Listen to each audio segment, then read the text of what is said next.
governance and strategy. So what is the IT governance and strategy? IT governance is the framework that ensures the efficient and effective user of the IT in enable an organization to achieve the goals. So, the IT governance alignment to work is to align the IT with the business goal, ensure better investment return, improve the collaboration, and more strategy role for the IT, achieving long-term success. This is the highlight that the IT is no longer support function, it's core part of the business planning and success. So, it's a governance in the maturity is organization with the matured IT governance achieve the better financial and operational return by align the IT with business goals. So, first is the collaboration is the key. Close the cooperation between the IT and business leader. Ensure the IT efforts support a business objectives. Next naman is need a strategy role of the IT leadership. CIO, the IT manager, should be strategy partner, not just a serve provider helping that shaping the company direction and innovation. Next naman, the IT governance framework. So, the IT governance framework parang inihaal structure set as a guidelines that help the align the IT with the business goal, manage risk, and ensure the IT delivers and value and outline roles and responsibility and process to support the strategy. Next is the ITL. So, what is the ITL? ITL naman is a set of best practices for managing the IT service, aims to improve the service, deliver customer satisfaction, and align the IT with the business needs. Here are the 5 guidelines to help the organization. So first, strategy, design, transaction aims to manage change, then operation, then continuous improvement. Next naman is the COVID. So what is the COVID framework that help the align the IT with the business goal, the manager rest, and ensure the compliance. So ISO-EC ISO-EC 2702 naman is a focus information security. The best practices used with the ISO-EC 2701 is the global standard that offer best practices for managing information security. And next naman, the joint framework combine the ITL, COVID, and ISO-EC 2702 to help the organization align the IT service managing the governance and security. Lastly is IT performance metrics. So, what's the IT performance metric? What is the IT performance metric? Is develop the effective the IT performance metrics is returns the requirements times to effort and strong support from the both leadership and the IT to ensure the proper align and commitment. The IBS management tool used to track and evaluate how well the IT department is contributing to the overall goals of a company. It's not just about monitoring technology performance, but also about saying how IT support the business strategy, whether through improving operational, reducing costs, or boosting profits. IT performance should be measured based on its contribution to business goals. It's not enough to track of system or running or projects are finished on time. You need to see whether IT initiatives or helping achieve important company's objectives like improving customer satisfaction, increasing market share, or reducing operational cost. IT project add value by automating business process, reducing cost, or increasing revenue. So, good IT project should do at least one of this. Um, First, automate business process. Make tasks faster, more consistent, and less manual. Second, reduce cost. Lower expenses by cutting down on on labor resources or time. Third, increase revenue. Help generate more income like an online sales platform or a customer loyalty app. These benefits justify IT investment. Measuring IT success includes tracking project benefits, ongoing costs, and operational efficiencies. So, to see it, to see if an IT project or service is successful, organizations should track project benefits, so positive outcome the project delivered, ongoing cost, the continuous expenses needed to run and maintain the business, the system. So, operational efficiencies, how much the project improves daily operational, like saving time or reducing errors. This gives a full picture of both short-term gains and long-term sustainability. IT services should be available as needed to support organization function and avoid revenue losses. So, if IT service like network, application, or database go down, it can disrupt business operation, causing delays, lost sales, or unhappy customer. IT system needs to be reliable and available when needed so the business can function smoothly and avoid financial losses.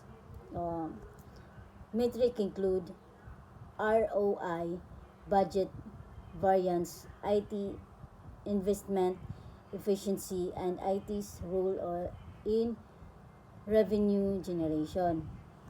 So, to measure IT performance, organization use several key metrics, uh, return on investment, measure the financial return from an IT project compared to its cost, budget variance, compare the actual spending values the budget cost to see if project or unbudget. IT investment efficiency looks at how wisely IT resources are used and whether the money spent bring enough value. IT IT's role in revenue generation. Track how much IT contributes to generating sales or profits like through e-commerce platforms or customer management system. The future orientation perspective in an IT balance scorecard focuses on preparing the IT department for upcoming challenges and opportunities by improving its service capabilities and upgrading enterprise architecture.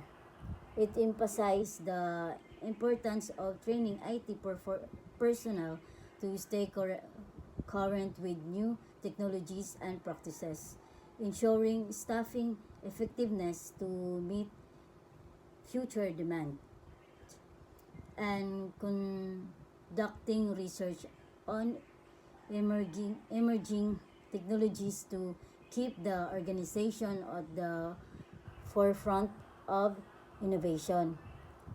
Metrics such as IT training, participations, project delivery success rates, staff utilizations, and the impact of technology research are used to measure the effectiveness of these efforts, ensuring that the IT department is continuously evolving the support the organization long-term goals and strategies. Operational and effectiveness. The operational efficiency and effectiveness perspective focuses on the internal processes in place the deliver IT product and services in an efficient and effective manner. Internal operation may he assist by measuring and evaluating IT processes in areas such as quality, responsiveness, security, and safety, among others. So, operational and efficiency is a perspective in the IT balance scorecard that emphasize optimizing internal IT processes to de- deliver project and services in a cost-effective and high-quality manner. This perspective focuses on evaluating IT operations across several key areas, including quality, ensuring that IT services meet established standard and user expectation.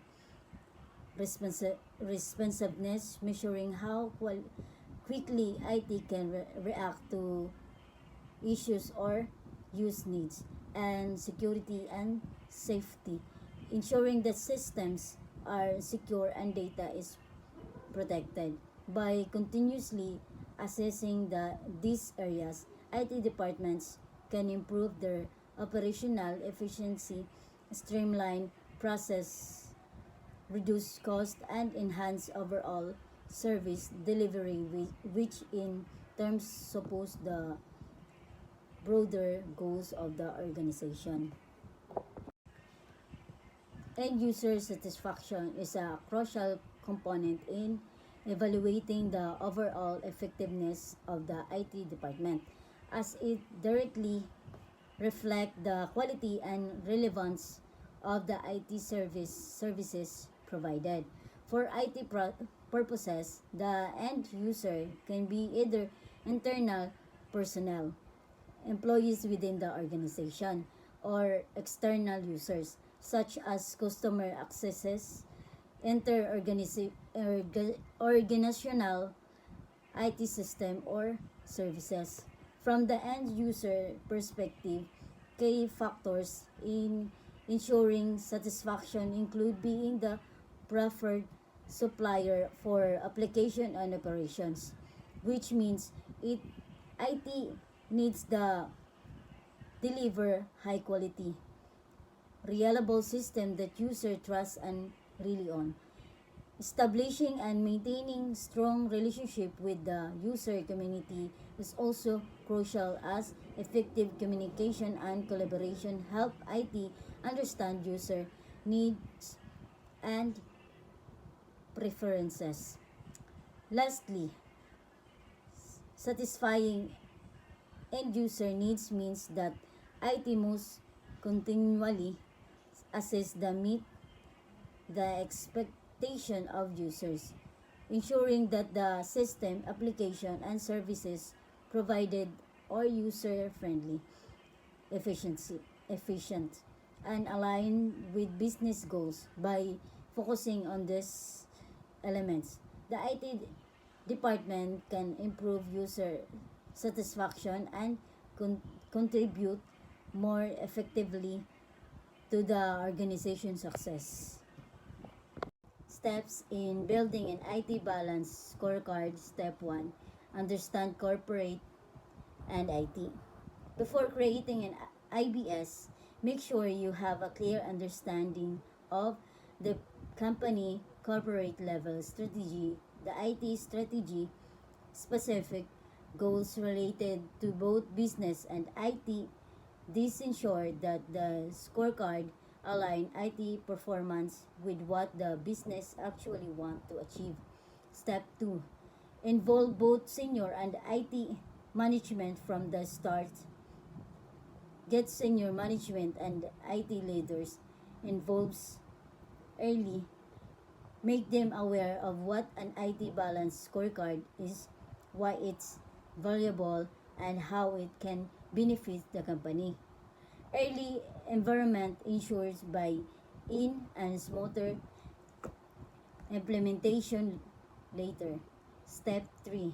coordinate the collection and analysis of data, collection data on corporate strategy and objective business strategy, IT strategy, mission, vision, and company specific goals.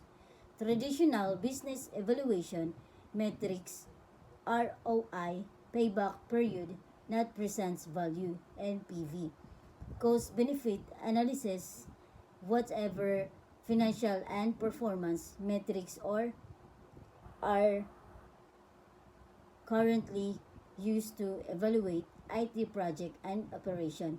Potential metric for the 4 IBS perspective look for metric that fit within the 4 perspective of the balance scorecard framework. Business contribution, user orientation, user satisfaction, operational excellence, future orientation, innovation, and learning. This data collection ensures your IBS is based on solid, relevant information. Step 4. Define company specific objectives and goals for each IBS perspective. For each of the 4 perspectives, define clear objective that reflect with the IT department needs to achieve the support the company's strategy. For example, IB's perspective companies specific objective business contribution, increase IT driven business value through strategic project user orientation, improve end user specification with IT services operational excellence, enhance IT process efficiency and service reliability, future orientation, invents in emerging technologies and staff development. This objective become the foundation for selecting specific metrics and setting performance targets later in the process. Example of an IT balance scorecard.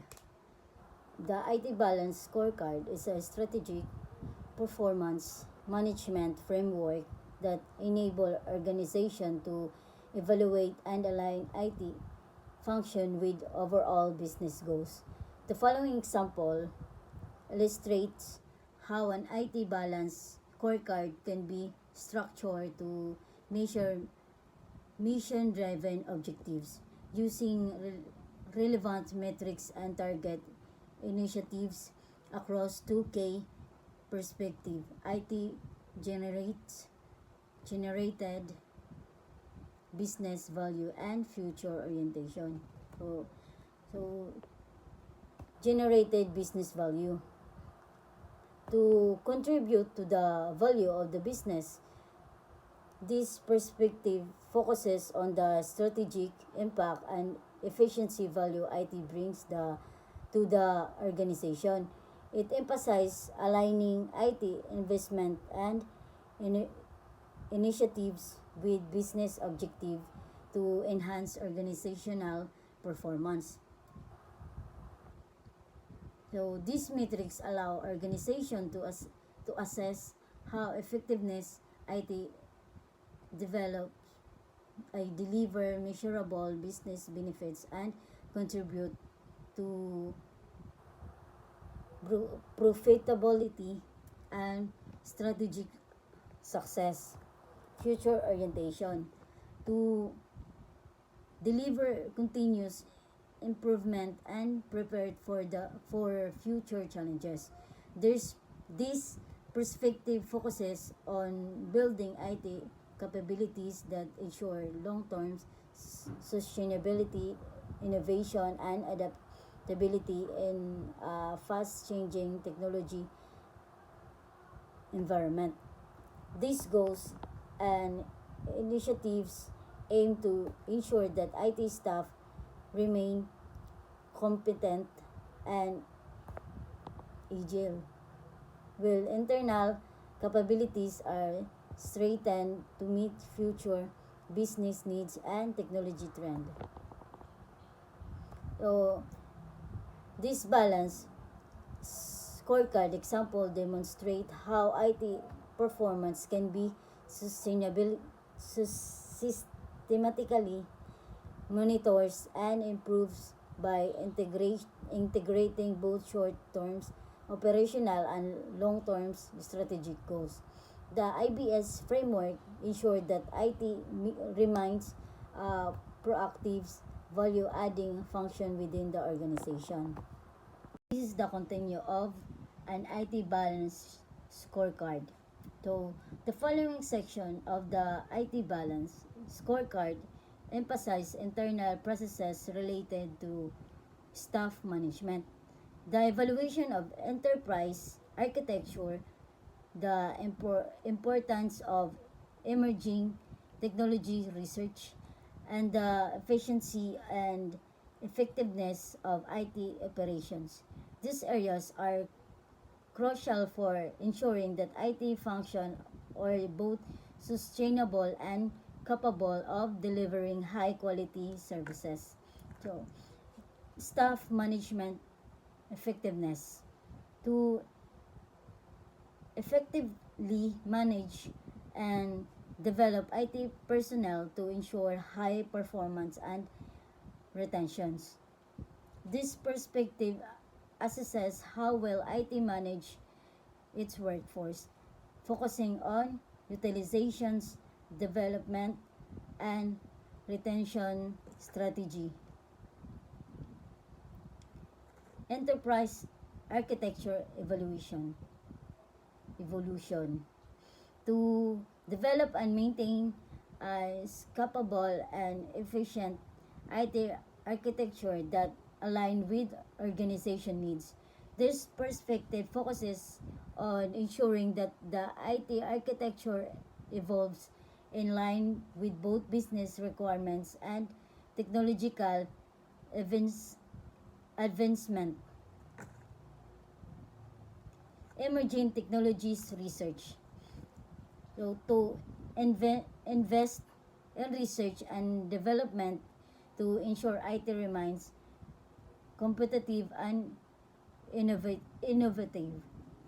This perspective emphasizes the importance of staying ahead of technology trend and allocation resources to the research of emerging technology.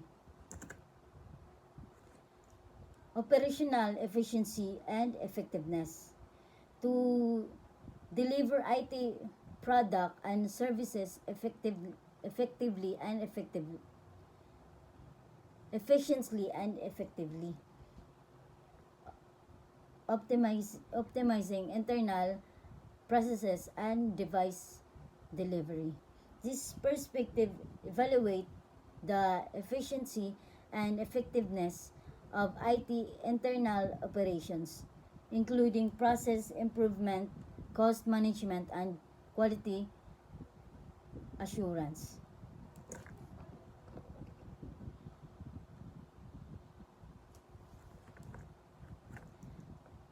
By incorporating these metrics in the IT balance scorecard, organization can not only improve the operational efficiency and effectiveness of their IT department but also manage and develop their staff, involve their IT architecture and stay ahead in terms of tech- technological advancement. The scorecard provide a holistic view of IT performance across both internal processes and strategic objective. The end user service satisfaction perspective of the IT balance scorecard focuses on delivering IT product and services that meet or exceed the expectations of the end users. This perspective ensures that IT is aligned with business needs, contributing to a positive user experience and supporting organization goals through high quality service delivery and user service satisfaction to deliver product and services that add value to end users. This perspective measures the effectiveness of IT in terms of user satisfaction and its partnership with business units to ensure that technology solutions meet the demand of the organization.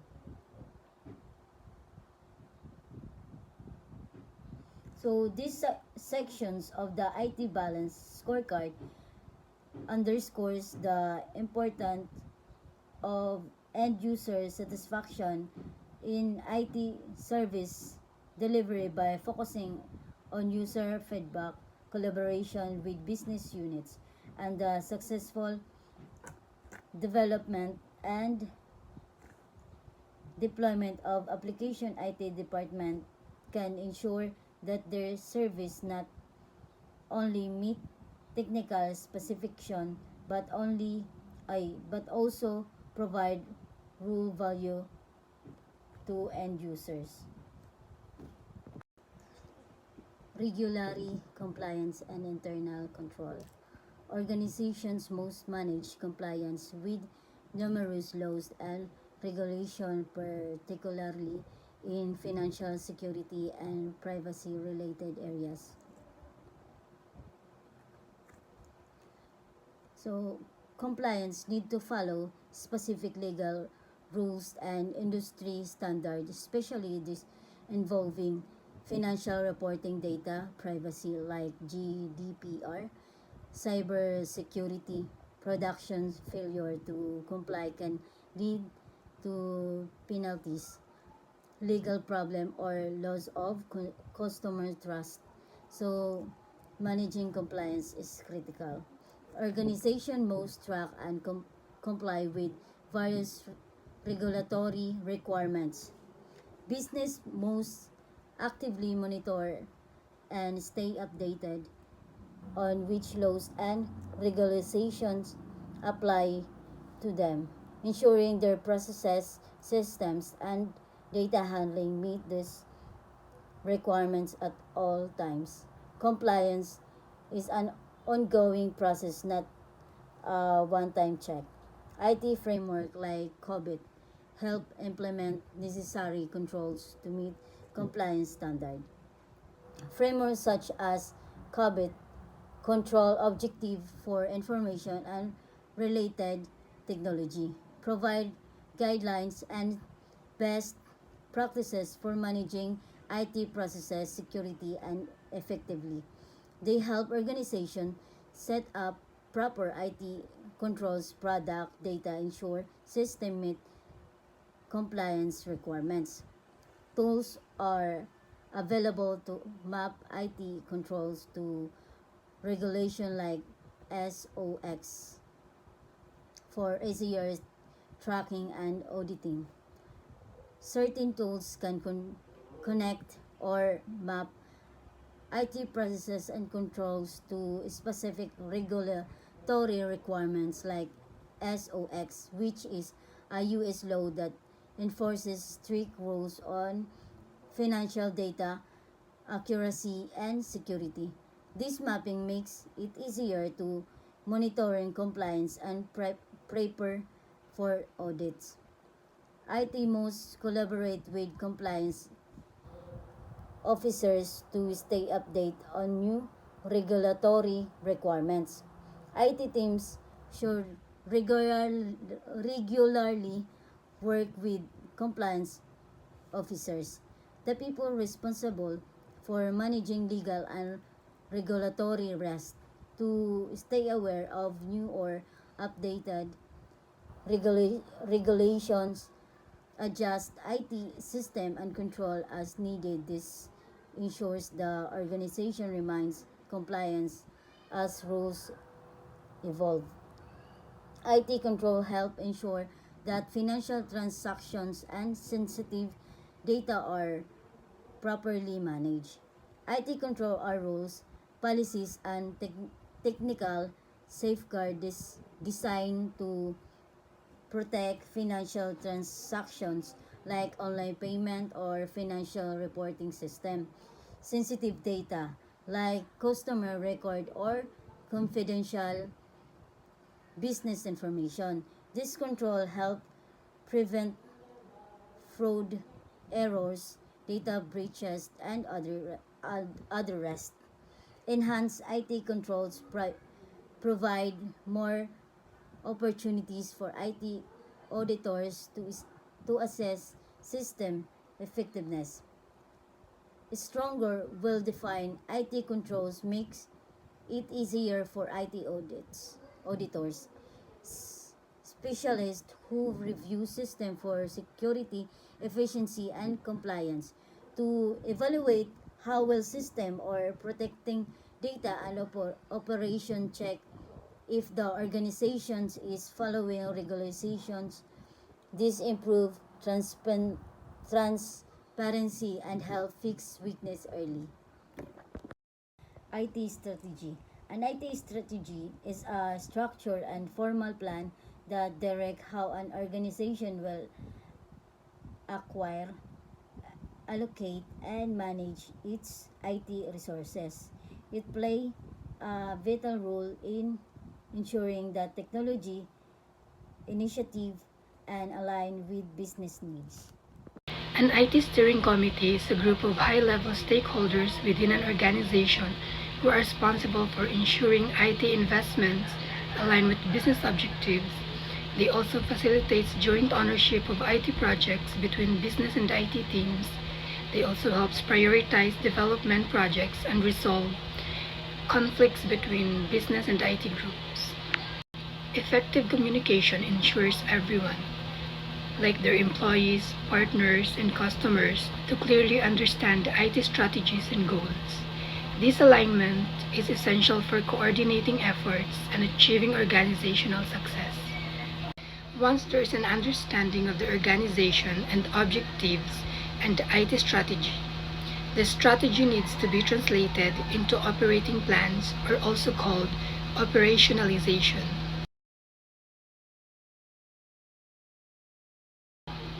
So the first plan is the demand management. So in early project review, it ensures a strong business case and senior management support. So in demand management, it helps to prioritize projects that offer real business values and justifies resource use.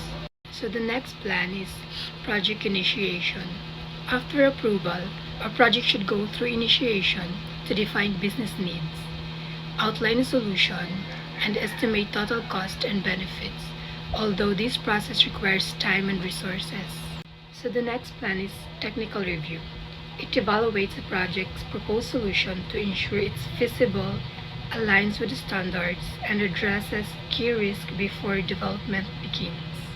So in project review, project should have technical feasibility, alternative technologies, architecture, in-house skill compatibility, existing environments replacement, implementation, licensing and cost consideration, research and analysis reviews, and vendor company profile and financial viability. So the next plan is procurement and vendor management. So in IT procurement, it requires clear processes to acquire resources like people, hardware, and software. It involves defining needs, assessing vendors, and managing both strategic and administrative tasks. The last plan is financial management. It evaluates IT investments and assets through cost and benefit analysis to guide budgeting. So for instance naman, IT budgets consider current products and services to support operational planning.